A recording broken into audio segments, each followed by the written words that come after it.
Yes, missing heroes and villains is bad. Alright, so. Reshuffling, you can fast forward through this if you want. There will be many parts to this, most likely. Alright, so. Yes! That's 114 cards. Okay, we're good now. See, now we have set up the main. These are a lot of cards. What am I telling you? Ton of cards. Definitely. Like a big stack of cards. So I assume these are the cards you're going to build your deck with. And you're going to buy your cards, like it said earlier, with your punch cards. That's just what it says. Or it says they'll become useful. It doesn't really elaborate on that in the beginning. Just tells you what cards you start out with. Alright, so we're going to draw our first card. Here we go. The Cape and Cowl. +2 power. Yeah. And defense you may discard, blah blah blah. Rules we don't know yet. Okay. Next one. Okay, hopefully these are actually shuffled this time. Bulletproof. Superpower. Hey, Lasso of Truth. Looks pretty random thus far. Okay, these were just the last hand we had. I don't know how that happens. Okay, so we keep those three. So we have the Cape and Cowl, we have Bulletproof, we have Lasso of Truth thus far. Okay, those are the cards that we have right now. Okay, so next card is Scarecrow.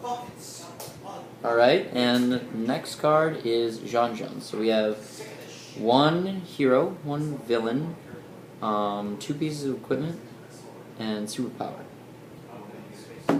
So just to show you all again, Jean Jean's Martian Manhunter, for those of you who know him better by that. The Scarecrow. Lasso of Truth.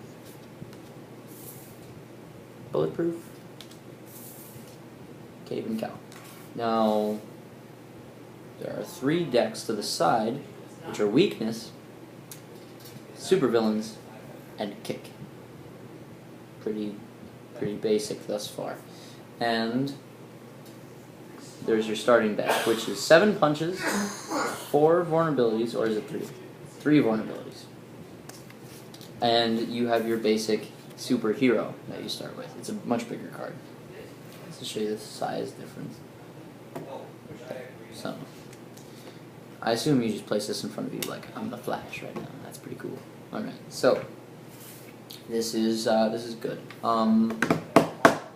Alright. So let's continue on, shall we? Okay. Alright, so okay,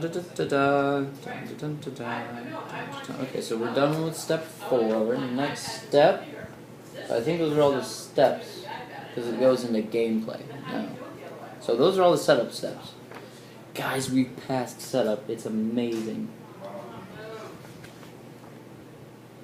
Alright, so, gameplay. Randomly determine a player to go first unless someone is playing the Flash. The Flash card always goes first. It's a good thing I'm playing by myself and I'm playing the Flash. Means I go first.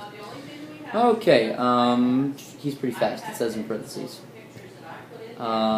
Each player begins by shuffling his or her deck and drawing 5 cards. Oh, okay, so you take your punches and your vulnerabilities and you shuffle them. Alright, so shuffling is awesome. So draw 2, 3, 4, 5. We got 5 card hand. Okay. Don't tell anyone.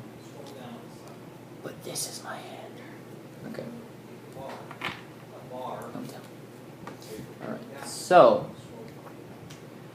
each turn you may buy cards from the lineup and or from the top of the supervillain stack. Wait.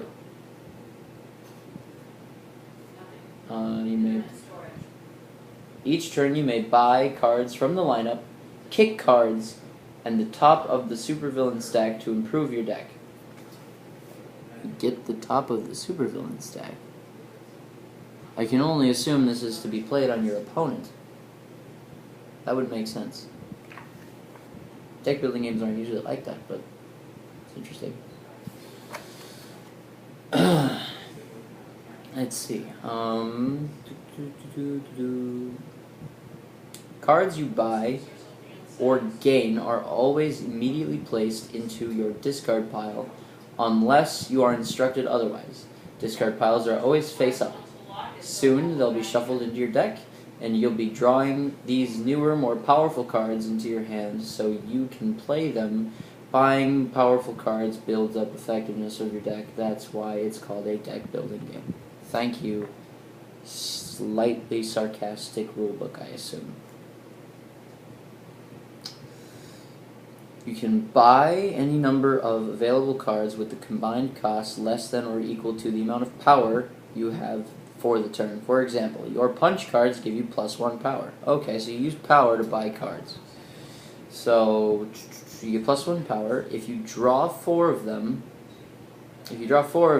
no other cards. You draw 5 cards. If you draw 4 of them and no other cards with any power bonuses, okay, that's what that means. Your total power for this turn is 4. Oh, this is an example.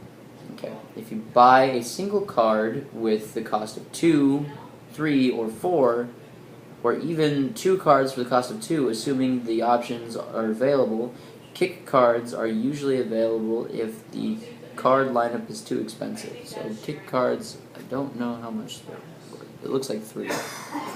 3 power. I don't know what the cost. I'm assuming that the little coin in the bottom, not the star, but if you look, there's a coin with a 0 in it and a star with a 0 in it. I assume it's a coin, which means that kick is 3 power. I'm going to assume that the coin is power. Right, because it says here that 4 punches equal a cape and cowl, which, because we have cape and cowl out here, it's 4. 4 punches is 4 power, so I would assume that that's the power thing. Assuming these options are available, kick cards are usually available if the cards in the lineup are too expensive, and you may buy more than one on your turn if you wish. You may pass if you cannot buy or do not wish to keep one in your hand. That thing's freaking huge. They are not discarded until the end of your turn. Okay, so vulnerability, weakness, no power. Since they weaken your draws of the deck, you should try to destroy them as soon as possible. You may play them if you wish, but they have no effect when played. They are not discarded until the end of your turn when all discards are made. Okay, so it looks like you go through your turn. There's some deck building games where you have to spend the entire turn devoted to destroying the card. So basically, it seems, doesn't say I have to use my entire turn to discard it. So I got my hand, I have a punch, I have another punch, and I have another punch, which gives me 3 power, and I have 2 vulnerabilities. Now, can I discard multiple cards? I'm going to say from what I previously read, yes, but I'm going to read it again so we know for sure. Vulnerability and weakness cards provide no power. Since they weaken your draws and deck, you should try to destroy them as soon as possible. You may play them if you wish, but they have no effect when played. They are not discarded until the end of your turn. When you discard all cards you have played and any cards that you want to keep in your hand. Okay, so there's a difference. It's just telling me not to play these. But it goes in the discard anyway. So do I have to spend a turn to destroy them? How do you destroy a card? Like tomorrow night, I want you to look it up. Yeah, except he's wearing a black shirt instead. Alright. Be right back.